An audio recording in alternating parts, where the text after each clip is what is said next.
कहते हैं आध्यात्म की शरण में जन्म मरण का समाधान है। बिना किसी शब्द ज्ञान के आप एक तत्व को जान लेंगे तो आपको सर्व ज्ञान हो सकता है। किंतु इस समाधान को समझना सरल नहीं है। इसके लिए गुरु की जरूरत होती है। श्रमण संस्कृति के अमृत पुरुष व विलक्षण प्रतिभा के धनी युग प्रधान आचार्य सम्राट पूज्य श्री शिव मुनि जी महाराज साहब का समग्र जीवन सत्यम शिवम सुंदरम का जीवंत प्रतीक रहा है। परमात्मा स्वरूप महान सद्गुरु के रूप में आप सदैव जन जन की श्रद्धा के केंद्र हैं। आपका बहुआयामी व्यक्तित्व हिमालय की भांति उतंग, गंगा की तरह पवित्र और सागर के समान गंभीर बना हुआ है। तो कहा भी गया, एक कहावत है, एक मुझे याद आता है कि जैसे घर में आप अपने बेटे की शादी कर देते हो, उसको शिक्षा के देते हो। क्या शिक्षा देते हो? धर्म की शिक्षा देते हो। उनको कहते हो कि तुम अणुव्रत ग्रहण करो, या सत्य की बात करते हो, या कभी पति पत्नी आपस में मिलते हैं तो पहली मुलाकात में क्या होना चाहिए? मुझे एक याद आती है माता की। चंद्रपुर में माता जी थे, उन्होंने अपना किस्सा सुनाया। वो कहते हैं वो रजनीश की माँ थी पुराने पहले जन्म में। तो जब उनकी शादी हुई तो शादी होने के बाद पहली रात्रि में उनके पति ने कहा, उसने खुद कहा कि तुम जो कहोगे सच कहोगे। पत्नी ने क्या कहा? जो तुम कहोगे सत्य कहोगे। तो पति ने कहा, मैं सत्य कह दूंगी। क्या तुम मुख पचाने की क्षमता रखती हो? क्या बोला? सत्य कहना आसान है, सत्य को पहचाना बड़ा मुश्किल है। सोचा उसने, 2 क्षण स्तब्ध रह गई कि मैंने सोचा, मैंने कह तो दिया। अब जब सत्य की बात आती है, परिवार में, समाज में, जीवन में, मन में कितने तरंगे उठती हैं, कितने विचार आते हैं, कितने झंझावात आते हैं, मन कहाँ का चला जाता है। तो क्या तुम अपने जीवन साथी को सत्य बता सकती हो? और क्या वो सत्य जब आपने बताया, क्या वो पचा सकता है? उसके पति ने कहा कि मैं सत्य बता दूंगा, पर क्या तुम उसको पचा सकती हो? पहली बार उसने पूछा और कहा, विचार किया, सोचा। उसने कहा, ठीक है, आप जो भी कहोगे मैं पचा लूँगी। उसके बाद कहते हैं हमारा जीवन इतना निर्मल पवित्र हो गया कि आपस में कोई जीवन में पर्दा ही नहीं रहा। ये बहुत बड़ी बात होती है कि जीवन में सत्य को कहना, सत्य को पचाना, और बड़ी से बड़ी गलती भी हो जाए, कोई बात नहीं, गलती हो गई, तो it is human to forgive. गलती किससे नहीं होती, परंतु गलती सुन करके, समझ करके उसको पहचाना बहुत बड़ी बात होती है। तो ये घटना थी, मुझे उन्होंने बताई, तो मैंने भी सुना कि संबंध कैसे होने चाहिए, पति पत्नी का, बाप बेटे का, गुरु शिष्य का, श्रावक श्राविका का, तुम्हारे परिवार में, तुम दुकान पे बैठते हो, ग्राहक आते हैं, उनको माल देते हो, संबंध कैसा रहना चाहिए? बोलो, संबंध कैसा रहना चाहिए? संबंध सत्य का रहना चाहिए, जो है ठीक है। श्रीमद रायचंद को देखो, जौहरी थे, व्यापार करते थे और चिंतन करते रहते थे। जब कोई नहीं आता था, मनन चिंतन और जौहरी, और एक बार सौदा किया तो कहते इतना भाव बढ़ गए, तो जिसको सौदा दिया था वो अपना ज़मीन सब बेच करके भी पार नहीं कर सकता था। श्रीमद राय ने सोचा कि मैंने सौदा तो कर, वो मुझे दे नहीं सकता, तो क्या करना चाहिए? और उनको बुलाया, कहने लगे मैंने सौदा किया तो मैं दूंगा, कोई बात नहीं, अपना कागज़ पत्तर दे दो। कागज़ पत्तर लिया, नहीं मैं आपको सौदा दे दूंगा, अभी नहीं दे सकता। उसने फाड़ दिया, कैंसल, जो हो गया कैंसल, ना मैंने कुछ लेना है ना मैंने कुछ देना है। वो कहते हैं श्रीमद रायचंद ने कहा कि मैं खून नहीं पी सकता, मैं दूध पी सकता हूँ। ऐसी भी स्थितियाँ होती हैं, कई बार व्यापार करते हैं, कोई ऐसा आपके पास देनदार आ जाता है, गरीब से गरीब आ जाता है, उसको आप कैसे कह देते हैं। भारतवर्ष में रतन टाटा का नाम आपने सुना, कैसा आदर्श जीवन था उसका, 86 वर्ष की उम्र और शादी भी नहीं करवाई और देश के लिए, समाज के लिए सब कुछ कुर्बान कर दिया। इतना धन, इतनी संपत्ति, करोड़ों की संपत्ति अब भी है, जो एरोप्लेन चलते हैं, जो ताज होटल था, जो कुछ भी था, उन्होंने कितना बनाया और कितना खड़ा किया और अकेला चला गया। आज पूरे भारत नहीं, विश्व में याद कर, कोई शत्रु था ही नहीं उसका, अजात शत्रु थे, देता ही देता, सबको दिया उस आदमी ने। कहते हैं कि ब्रिटेन में और उनका कोई बहुत बड़ा स्वागत होना था कि उनको बहुत बड़ा पद देना था, पूरा जीवन का सम्मान करना था, उसके लिए उनको निश्चित हो गया कि आपको आकर के वो सम्मान लेना है और आपको चैंपियन बनाना है। तो कहते हैं उसने इनकार कर दिया। क्यों इनकार कर दिया? कहते मेरा कुत्ता बीमार है, मेरा कुत्ता बीमार है, जब तक कुत्ता ठीक नहीं होता मैं नहीं आ सकता, उसको छोड़ के नहीं आ सकता। क्या कभी सोच सकते हो आप? क्या हम सोच सकते हैं? कुत्ता बीमार है, जब तक वो ठीक नहीं होता, और उसने इतना बड़ा जो इंग्लैंड का जो सबसे सर्वोच्च पद था उसको ठुकरा दिया। कैसा आदमी रहा होगा, कैसा। और कहते हैं जब वो विदेश में था, एक लड़की से प्रेम भी हो गया, वो शादी भी करना चाहता था, पर उसको बुला लिया उसकी दादी ने, बीमार हो गई और उसको कहा गया कि तुम मेरे साथ चलो। उनके माता पिता ने इनकार कर दिया कि नहीं, ये नहीं जा सकती, और उसके साथ वो नहीं गई और वो आ गया। उसके बाद शादी नहीं हुई और जीवन भर परोपकार करता रहा। कोई आया उसके पास, देने में इनकार नहीं किया। जब ताज होटल में वो अटैक हुआ था, आतंकवादी हमला हुआ था, और वो पता लगा, वो स्वयं गया और जिन जिन पर आक्रमण हुआ था उनको सबको पैसे दिए उस आदमी।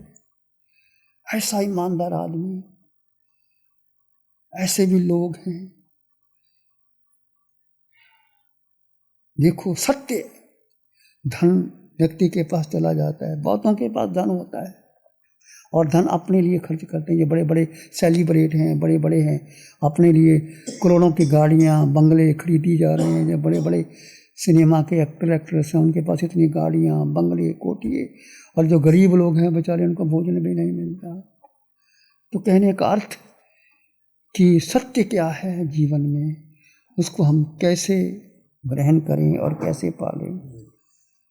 कहा गया है कि 4 बातें जीवन में मिलनी मुश्किल है। कनक पुरानी घी नया, कर कुलवंती नार, आंगन खेले बालना, ये स्वर्ग निशानी चाँद। धान पुराना हो, घी नया हो, और घर में कुलवंती नार हो, और चौथा घर में बच्चा खेलता हो, कहते हैं स्वर्ग। ये संसार की बातें हैं, अध्यात्म की बात नहीं, व्यवहार की बात मैं आपके सामने कहता हूँ। यदि घर में पत्नी धार्मिक है, कुलवंती है, तो घर स्वर्ग हो जाता है। जो भी कहती है वो भी कहता है। तो ऐसे ही आनंद ने कहा कि देखो मैं गया, आप जाओ भगवान के समस्मरण में, और जाने के बाद क्या करना? भगवान को वंदन करना। आप जैसे जाते हैं, कोई संत आपके पास आते हैं, तो क्या करना चाहिए आपको? संत दूर से देखो तो हाथ जोड़, ऐसा नहीं कि हाथ जोड़ने के बाद जब पास में आओ तो साष्टांग प्रणाम करो। जब आपके घर में आओ तो घर में लेने जाओ, और लेने के बाद और आप आनंदित हो, पुलकित हो, रोमांचित हो, मेरे घर में मुनिराज आ गए हैं। फिर जो भी है आहार आप देते हैं, और उसके बाद उनको छोड़ने जाओ, पधारो। तो ये एक शिष्टाचार का नियम होता है जीवन के अंदर। ऐसे ही आनंद ने बोला कि तुम जाओ भगवान के समसरण में, मैंने व्रत ग्रहण किया है, तुम भी जाओ व्रत ग्रहण करो। तो शिवानंदा द्वारा वो ऐसी कोई आनंद श्रावक की पत्नी थी, सेठानी थी, बहुत उसके पास था। तो वो जाती है भगवान के समसरण में, जाती है कैसे? पुराने ज़माने में भी रथ होते थे, धर्म के रथ होते थे, बग्गियाँ होती थी, उनमें जाते थे। और शिवानंदा द्वारा ही समसरण में जाने के लिए, भगवान के समसरण जाने के लिए उसने 12 व्रत ग्रहण करने के लिए रथ मंगवाया। दासों दासियों के साथ गई, भगवान के समसरण में गई। जाने के बाद वो भगवान को वंदन करती है और नमन करती है, विनयपूर्वक भगवान से प्रार्थना करती है, प्रभु मुझे धर्म की शिक्षा दो। भगवान ने उनको श्रावक के 12 व्रत दिए और देने के बाद और वापस वो आती है। तो जैन धर्म हठवाद का नहीं है, विवेक का मार्ग है, सत्य का मार्ग है। भगवान से कहा कि प्रभु मैं व्रत ग्रहण करना चाहती हूँ। भगवान ने यही कहा, आहासु हम देवानुपीय, जैसे आपकी आत्मा को सुख, पर माँ परिबंधम करेगी, जो करना है शीघ्र करो, देर मत करना। भगवान महावीर के वचन होते ही व्रतों को ग्रहण करने की बात वो साधक पर छोड़ देते हैं। भगवान ये धर्म जो आप कहते हैं, धर्म कोई ज़बरदस्ती नहीं किया जाता, कोई कायदा कानून नहीं है, कोई गवर्नमेंट का नियम नहीं। आपके अंतर की भावना आती है कि मुझे व्रत लेना है, मुझे आज पौषध करना है, मुझे समय करना है, मुझे ध्यान करना है, मुझे कुछ भी कर। जब आपके अंतर से एक प्रेरणा जागती है, उस अंतर की प्रेरणा से आप जो धर्म करते हैं वो सत्य धर्म होते हैं। तो शिवानंदा भगवान के समसरण में जा कर के वापस लौट आई और सूचना आनंद को दी कि आपने जिस पुनीत कार्य के लिए मुझे भेजा था उन अनुसार व्रत में ग्रहण करके आ गई हूँ। तो आनंद ने भी यही कहा, दीवान प्रिय आपने बहुत अच्छा किया, मैं व्रत ग्रहण करने का अभी अभिनंदन करता हूँ। मेरा विश्वास है कि हम दोनों इस मार्ग पर साथ साथ चलेंगे। तो कहने का अर्थ एक श्रावक का धर्म है, गृहस्थ का धर्म उत्तम धर्म है। आप बहुत कुछ कर सकते हो, आप अपनी कमाई का देश में राज्य में कोई संकट आता है उसको दे सकते हो, परिवार में कोई साधु साध्वी है उनकी सेवा कर सकते हो, परिवार में सब धन का और अतिथि संभाग व्रत 14 प्रकार का आहार पानी दे सकते हो और अपने जीवन को सुंदर बना सकते हो। भगवान महावीर के 10 श्रावक थे और 10 श्रावक अंत में वो कैसे अपना अधिकार छोड़ करके बेटे को देते हैं, बेटा फिर आगे चलाता है, फिर वो अंतिम पौषधशाला में जाते हैं, पौषधशाला में जाकर के सलेखना लेते हैं और 10 के 10 श्रावक भगवान के कहाँ जाते हैं, सलेखना लेकर के पहले देवलोक में जाते हैं। पहले देवलोक में आकर के 10 के 10 महावीर में जाएंगे, वहाँ से क्या होंगे, सिद्ध बुद्ध और मुक्त हो जाएंगे। एक श्रावक 2 भाव में मोक्ष जा सकता है, जीवन उत्तम बन सकता है। तैयारी कैसे करोगे? जब जीवन में किसको केंद्र बिंदु बनाओगे? आज तक हमने केंद्र बिंदु किसको बनाया? बोलो किसको बनाया? परिवार को, धन संपत्ति को, मेरा बिजनेस, मेरा बेटा, मेरा बेटे की चिंता करते हो, पत्नी की चिंता करते, अपनी चिंता नहीं करते। अपनी चिंता आपके भीतर जो जीव है, जो परमात्मा है, जो सत्य है, उसके बारे में सोचो, चिंतन करो। कम से कम 2 घंटे 4 घंटे अपने को समय दो, जीव को समय दो। और जीव को कुछ चाहिए नहीं, जीवन को भोजन नहीं चाहिए, वस्त्र नहीं चाहिए, अन्न नहीं चाहिए। जीव को क्या चाहिए? बोलो क्या चाहिए? बोलो क्या चाहिए? जी, धन नहीं चाहिए, पद नहीं चाहिए, पैसा कपड़ा मकान नहीं चाहिए, जीव का कुछ है ही नहीं। बस क्या करना है फिर जीव को? जब कुछ चाहिए नहीं तो क्या करोगे? क्या फिर जीव को जीव में स्थित रहने का पुरुषार्थ करना, जीव जीव में ठहर जाए, जीव के प्रति श्रद्धा, प्रतीति, रुचि, उसका चिंतन, मनन, जीव में ठहर जाए, गहरा चला जाए, डूब जाए, कल्याण हो जाएगा। इतना करना पड़ेगा। बोलो, तैयारी है?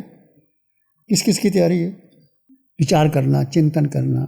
महावीर का धर्म, जैन धर्म बहुत उत्तम है, श्रेष्ठ है।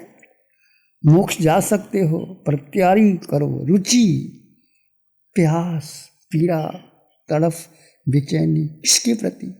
भीतर जो निराकार है, जो सत्य है, जो शाश्वत है, जो शुद्ध है, जो पवित्र है, जो निर्मल है, कुछ चाहिए नहीं इसको। क्या करना? उसको समय देना है। किसको समय देना है? किसको समय देना? जी, भीतर बैठा जी, उसको समय देना। कितना समय दोगे? नहीं दोगे तो संसार में अनादिकाल से हम कितने घूमते आए, घूमते रहेंगे। भ्रमण नहीं करना। बस जो जैन धर्म है वो ज्ञान का मार्ग है, विवेक का मार्ग है, शुद्धि का मार्ग है, पवित्रता का मार्ग है। फिर चर्चा करेंगे आगे।